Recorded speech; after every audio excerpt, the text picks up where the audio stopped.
네, 트럼프 대통령이 불법 체류자에 대해서 사상 최대의 지금 추방 작전을 벌이고 있고 또 선거 때 그런 공약을 가장 대대적으로 하지 않았습니까? 그런데 실제로 지금 그렇게 말처럼 그렇게 분위기처럼 추방 인원이 기대에는 못 미친다. 근데 그 기대가 트럼프 대통령 그 기대에 못 미친다라는 것입니다. 그래서 트럼프 대통령이 지금 이 부분에 대해서 상당히 경노하고 있다라는 그런 전언이 들려오고 있습니다.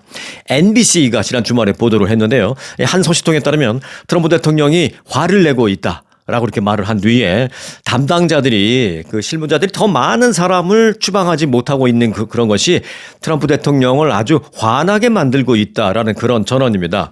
자, 불법 이민 단속 상황에 트럼프 대통령이 만족하지 못하고 있다라는 그런 메시지는요. 국정 차르를 임명했죠. 탐 호먼 국정 차르를 비롯해서 또 국토안보부 장관 그리고 이민 단속국 등에 속속 전달이 됐다는 것입니다. 그러니까 이런 거죠. 트럼프 대통령이 지금 단단히 화가 났습니다. 지금 생각한 것보다 추방 그 실적이 인원수가 못 미쳐서 대통령이 되게 화가 났습니다. 이게 지금 각 부서로 지금 전달되고 있다는 것입니다. 이와 관련해서 탐 호먼 그 국경 이민 단속국 차르는 이민국과 지금 매일 전화를 하면서 추방 실적에 대한 보고를 받고 또 화를 내고도 간접적으로 그리고 뭐 불만을 표출하고 있는 그런 상당히 지금 혼란스러운 그런 상황이라는 것입니다. 또 다른 소식통은 탐 호먼은 상대적으로 적은 단속 및 추방 실적에 매우 불만족스러워하고 있으며 이런 기분을 지금 각 일선 실무자들에게 명확하게 전달하고 있다. 그거죠. 화가 많이 났다라는 것을 전달하고 있는 것이죠. 트럼프 대통령은 지난 대선 때 수백만 명을 빠른 시간 내에 추방하겠다라고 공약한 바 있습니다. 그리고 취임 첫날에도 아주 자신 있게 이런 부분을 크게 일성으로 외쳤는데 그래서 이제 예를 들어서 그 공약에 따라서 1년에 100만 명 정도를 추방하겠다라고 일단 목표를 그렇게 세워놨다라는 것입니다. 그러면 1년에 100만 명을 추방하려면 어떻게 해야 되느냐? 하루 평균 2,700명을 추방해야 됩니다. 그런데 이민국은 지금 하루 추방 목표를 2,700명은커녕 2,000명도 안 되고 1,200에서 많으면 1,400명. 그 정도로 설정을 해 놨다라는 것입니다. 그러니까 뭐 1년에 100만 명의 반도 지금 못 미치는 것이죠. 이대로 간다 하면. 자, 추방 실적은 하루에 1,100명을 최대치로 한번 정점을 찍은 적이 있었는데요. 그 뒤부터는 이제 계속 감소해서 그나마 그것도 감소해서 지난 8일에는 토요일에는 하루 단속 인원이 800명에 그쳤고요. 심지어 어제 결과를 보니까 어제는 300명에 그친 것으로 밝혀졌습니다. 그러니 트럼프 대통령이 화를 내고 놀랄 만도 하죠. 이거 하루에 2,700명 해도 시원찮을 판인데 하루에 300명도 안 된다라는 얘기가 지난 주말에 들려왔으니 자, 이와 함께 트럼프 정부 출범 2주간에 체포된 그 8,000명의 이민자들 가운데 그중에서도 461명은 또 추방되지 않고 석방됐다라고 합니다. 왜냐하면 트럼프 대통령은 대선 때요.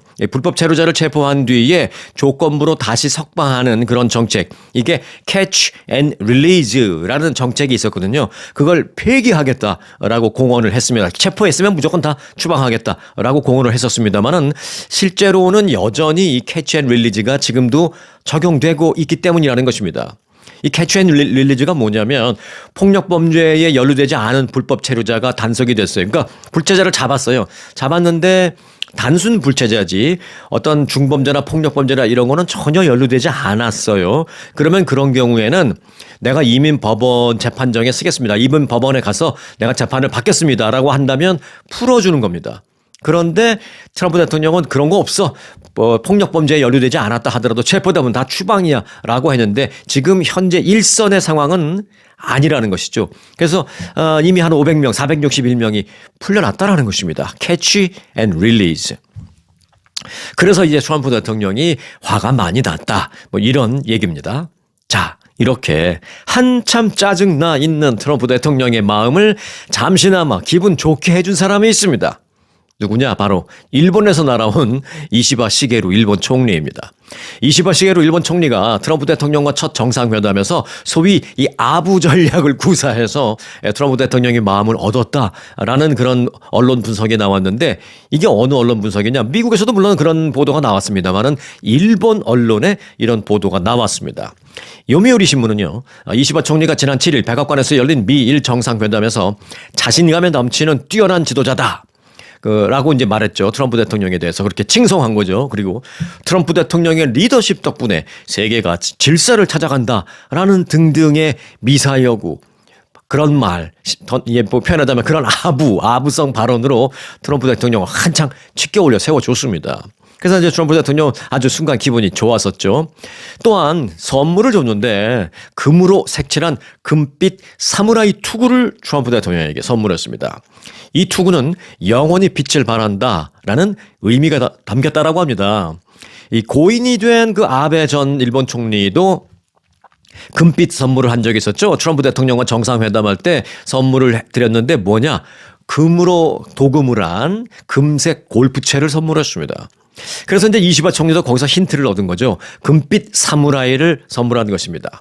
자, 이와 관련해서 워싱턴 포스트는 이시바 총리가 트럼프 대통령의 환심을 사기 위해서 아부의 예술을 펼쳤다라고 이렇게 분석을 했습니다. 아부의 예술. 자, 한편 일본 내 그 일각에서는 그런데요. 이제 나라를 위해서 뭐 자신의 자존심을 내려놓고 상대국 지도자를 뭐 치켜 세워 주는 거는 뭐 어느 정도는 이해하겠는데 근데 해도 이건 좀 너무하다. 우리 국민들의 자존심이 상한다. 이런 얘기 또 일각에서 일본에 나오고 있습니다. 그래서 지금 일본에서는요. 몇 가지 신조어가 유행하고 있습니다. 무슨 신조어냐? 아부 전략, 아부 외교, 그리고 아부의 예술 등의 신조어가 유행하고 있습니다. 아부가 가히 예술의 경지에 이르렀다라는 그런 말이죠. 자, 이런 가운데 미국에서 중남미 출신 불체자들을 추방하는 데 전력을 기울이고 있는 트럼프 대통령이 거꾸로요. 미국의 사람을 불러들이려는 정책도 지금 발표를 했습니다. 들으시면 이제 많은 생각을 하게 될 터인데요. 바로 누구를 불러들이느냐? 남아프리카 공화국에 있는 백인들입니다. 그들은 대부분 부유하죠. 네, 트럼프 대통령이 남아프리카 공화국 정부가 현지에 있는 백인들을 차별한다라고 주장을 하면서 남아공 내 백인들을 그래서 우리 미국으로 데려오겠다. 그들이 그 남아공에 있는 백인들이요 미국으로 망명하라. 라고 제안을 했습니다. 트럼프 대통령은 남아공 정부가 인종차별적인 토지 몰수 정책을 시행해서 백인들을 억압했다라면서 일단 남아공 정부가 백인들을 차별한다라는 발언으로 좀 판을 깔았습니다. 뭐 가만히 멀쩡히 다 잘 살고 있는데 일로 와 하는 거는 좀 앞뒤가 안 맞을 터이니 남아공에서 백인들을 지금 차별하고 있다. 옛날에 식민지 때는 백인이 흑인들을 차별했겠지만 지금 역차별당하고 있다. 그러니 당신네 백인들이요 미국으로 망명하라. 우리가 받아주겠다. 이런 것입니다. 그래서 이제 그런 판을 좀 깔죠. 그리고 나서 이제 곧바로 본론으로 들어가서는요. 남아공의 백인들을 미국으로 불러들이는 정책을 공개했습니다. 미국 난민 입국 프로그램을 통한 남아공 백인의 미국에 대한 입국 문제 또 미국 내에서 정착하는 문제 이런 거를 미국 정부가 지원해 주는 행정명령에 서명했습니다. 트럼프 대통령이 행정명령 서명한 게 뭐 수백 가지가 된다죠. 뭐 그중에서 대표적인 거 우리가 아는 게 뭐 불체자 추방, 다양성 정책 폐기 이런 거는 우리가 알고 있습니다만은 남아프리카 공화국에 있는 그 백인들을 미국으로 불러들이기 위해서 그들의 망명을 받아주고 그들을 미국에서 지원해 주는 정책에 행정명령에 서명했다라는 것은 아마 처음 들으셨을 겁니다. 자, 결론부터 말씀드리면 정작 남아공 백인들은 그런데 이를 거절했습니다. 그럼 남아프리카 공화국, 아프리카는 아프리카인데 왜 거기는 백인들이 이렇게 많을까요? 뭐 다른 아프리카의 다른 지역에는 백인들이 그렇게 많지는 않습니다. 하지만 남아프리카 공화국은 뭐 마치 어쩔 때 보면은 뭐 백인들이 다 사는 나라인가 생각이 들 정도로 뭐 요즘은 아닙니다만은 과거에는 무슨 정계 지도자들도 다 백인이고 막 그랬죠. 한 30년 전에는. 근데 여하튼 거기 백인들이 많습니다. 왜 그렇게 많을까요? 잠시 설명을 좀 드리겠습니다. 남아프리카 공화국에 백인들이 많은 이유는 역사적인 그 식민지 시대와 관련이 깊습니다.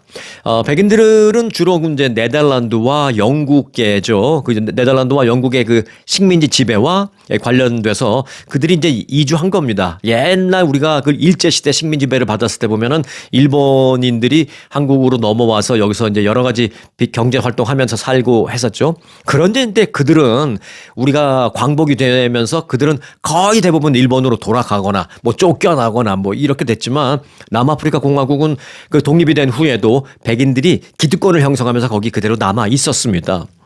자, 백인들의 주요 출발지는 일단 말씀드렸죠. 네덜란드와 영국 에서 간 사람들이라고.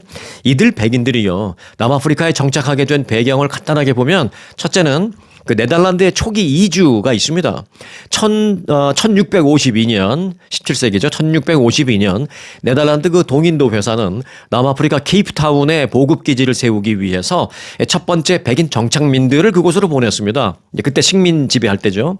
이들은 이제 주로 네덜란드에서 그 네덜란드에서는 농사를 짓던 그 네덜란드 농부들이었습니다. 그 당시에는. 그래서 나중에 그들을 뭐 보어라고 부르기도 했고요. 또는 아프리카노라고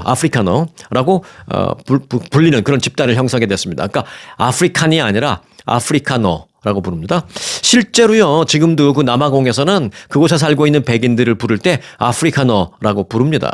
그리고 이제 그런 백인들의 모임이나 협회 같은 것도 있는데 이를 아프리카노 포럼이라고 부릅니다. 자, 그리고 두 번째, 영국의 식민지 확장입니다. 앞서 첫 번째는 네덜란드였고 두 번째는 이제 영국의 식민지 확장입니다. 초기에는 남아프리카 공화국이 네덜란드의 식민지였는데 이게 한 150년쯤 지나면서 19세기 초 영국은 케이프타운을 포함한 그 남아프리카의 일부를 차지하게 됐습니다. 네덜란드가 점령하고 있었는데 영국이 들어가서 또 일부를 그냥 다시 또 뺏어버린 거예요. 1806년 영국은 네덜란드가 차지하고 있던 이곳의 식민 지역의 일부를 점령하고 이후 영국 정부는 이곳을 통치할 영국인들을 남아프리카로 이주시키기 시작했습니다.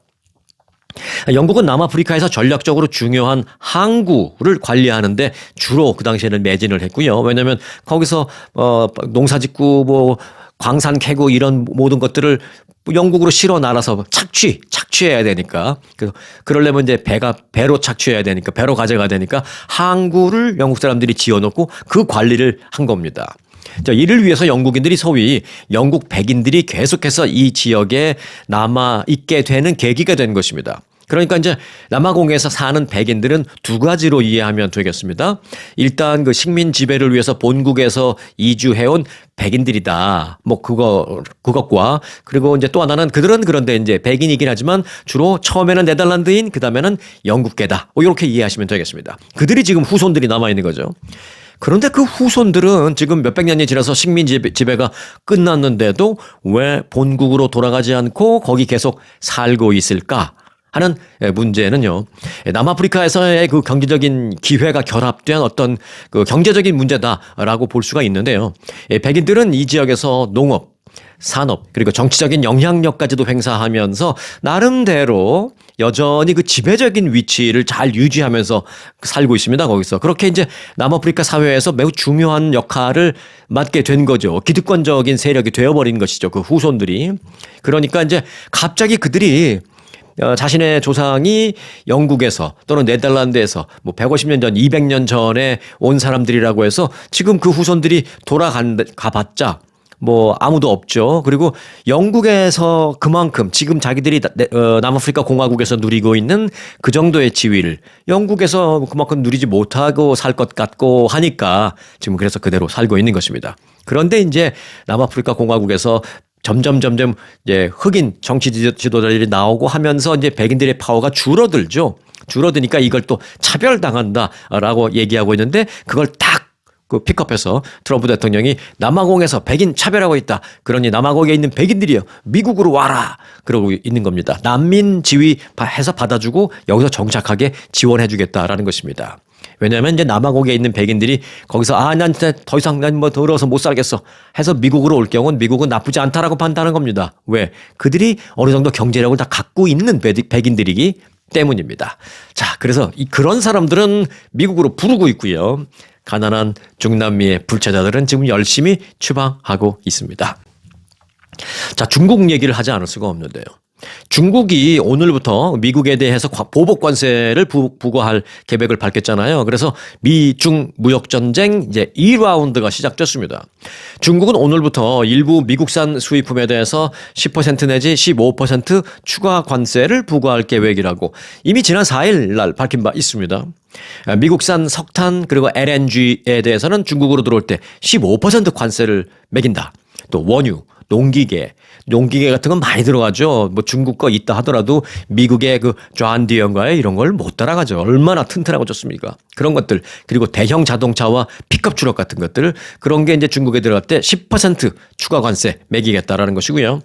그런데 시진핑 주석은 당분간 이런 문제와 관련해서 트럼프 대통령과 통화하는 것을 좀 꺼리고 있다라는 그런 분석도 나오고 있습니다. 자, 여기서 흥미로운 그 두 사람의 스타일이 잘 나오고 있습니다. 한 번의 문제를 해결하려고 하는 트럼프 대통령과 만만디 스타일. 만만디란 말 많이 들어보셨죠? 중국에서는 옛날부터 그랬잖아요. 만만디. 천천히 제대로 해. 뭐 이런 말. 자, 한 번을 해결하려고 하는 트럼프 대통령과 대대손손 그 만만디로 살아온 그 시진핑 주석. 이 두 사람의 그 개인적인 승부도 주목되고 있습니다. 단판 승부를 좋아하는 트럼프 대통령과 만만디의 나라 중국 시진핑 주석의 그 무역 전쟁의 흐름을 지켜보는 어떤 관전 포인트가 되겠다. 저는 그렇게 생각이 드네요. 자, 그런데 이제 트럼프와 시진핑의 대결 말씀을 드렸잖아요. 그런데 사실 트럼프의 대결은 이것 말고도 또 있습니다. 바로 우크라이나의 이제 문제인데요. 트럼프 대통령은 젤렌스키 우크라이나 대통령과 5억 달러 규모의 거래를 체결해서 지금 우크라이나 히토류나 핵심 광물에 대한 미국의 접근성을 확보하고 또 대신에 미국은 우크라이나의 안보 보장을 해주겠다. 뭐 이런 얘기를 했습니다. 자, 히토류라는 것은요, 현재 우리가 사용하는 뭐 컴퓨터나 휴대폰을 만들려면 필수적으로 들어가는 그런 반도체, 칩 이런 거에 무조건 이 히토류가 있어야만 되는 절대적으로 필요한 광물입니다. 트럼프 대통령은 이제 우크라이나는 엄청난 히토류를 가지고 있고 나는 그 히토류를 담보하기를 원한다라고 말했습니다. 너희들이 그렇게 많이 갖고 있는 그 히토류를 우리한테 안정적으로 공급하겠다라는 약속을 딱 해주면 내가 그 담보를 갖고 안전보장해 줄게. 이러는 거죠. 그러니까 예를 들어서 집 담보를 잡고 돈 빌려줄게. 뭐 은행에서 그런 것처럼 그런 겁니다. 일종의. 시큐리티 담보를 잡는 거죠. 이에 대해서 젤렌스키 대통령은 우크라이나에 유럽 최대의 티타늄 그리고 우라늄 등이 매장돼 있다. 그러면서 히토류 등 이 희소성이 있는 그런 광물 자원은 수조 달러 규모의 가치가 우리에게는 있다라고 이제 자랑하면서 말했습니다. 자, 이와 관련해서 그 젤렌스키 대통령은 또 이렇게 말을 했습니다. 히토류 등 핵심 광물 자원은 우리 우크라이나 안보 보장의 핵심입니다.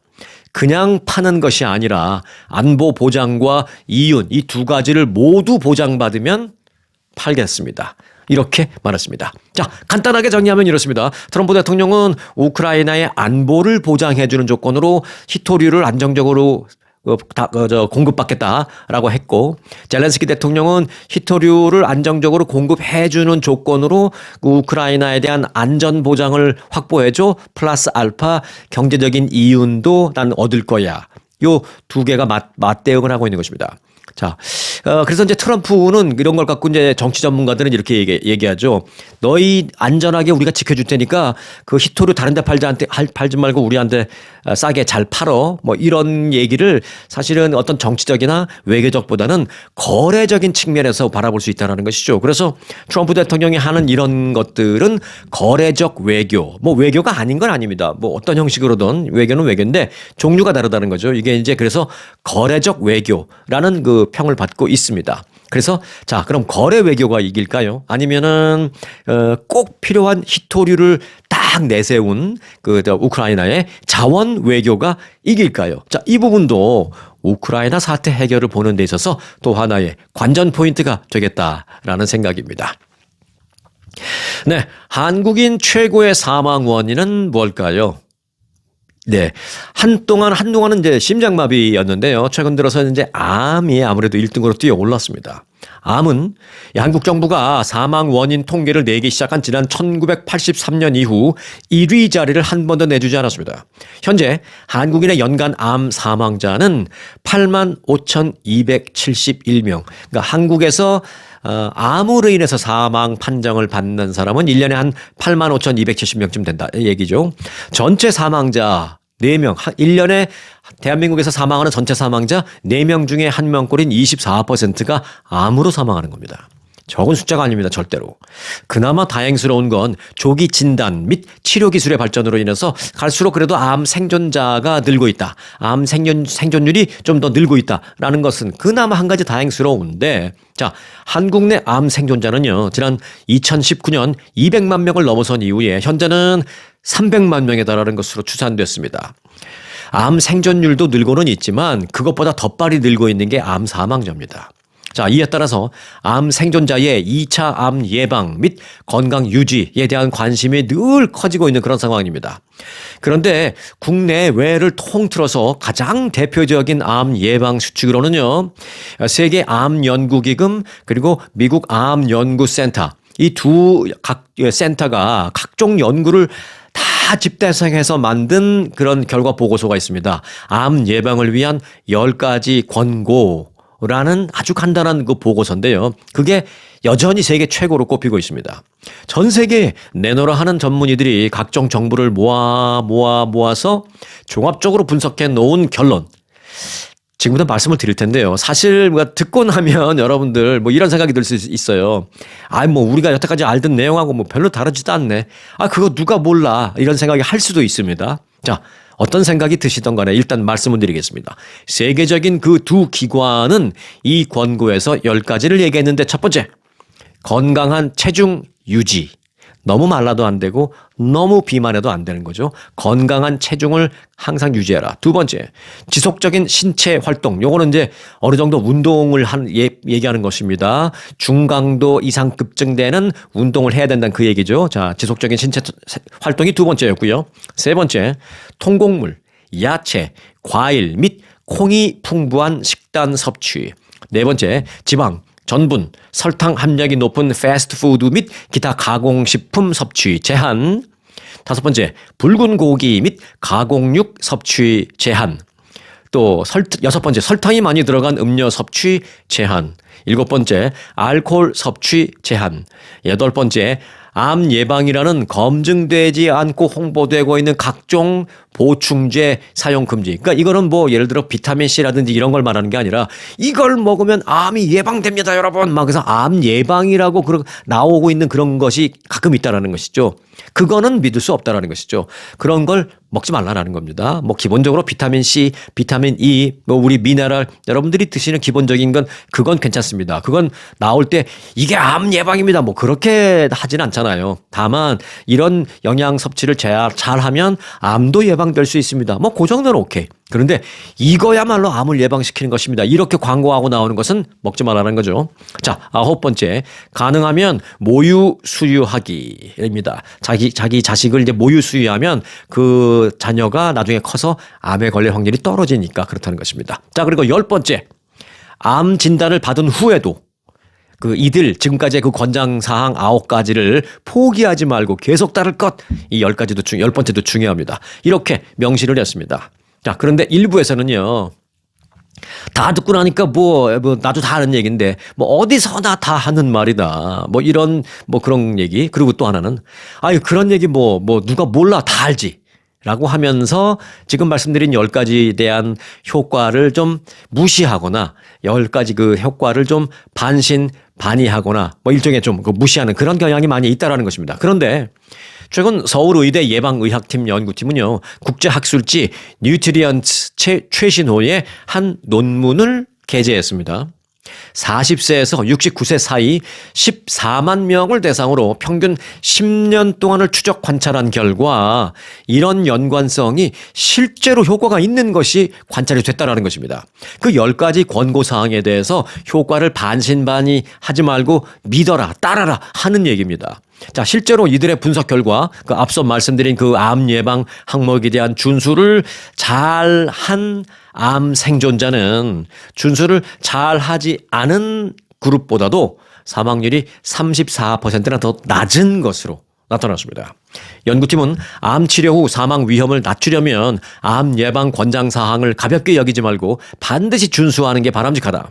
이는 암 치료 후에도 물론이지만 암을 예방하는 데에도 가장 바람직한 방법이다라고 말했습니다. 이는 암 치료 또는 암 예방 또는 뭐 완치 판정을 받았다 하더라도 그 후에 재발 방지 다 해당된다라는 얘기입니다. 자, 너무 흔하게 들리는 말이라고 가볍게 여길 수 있는데요. 결국 그걸 따르라라는 것입니다. 한 번의 목적을 달성할 수 있는 왕도는 없습니다만은 뚜벅뚜벅 가다 보면 목적을 달성할 수 있는 정도는 있는 것입니다. 자, 오늘도 정도를 걸으시기 바라겠습니다. 오늘 영상 마칩니다.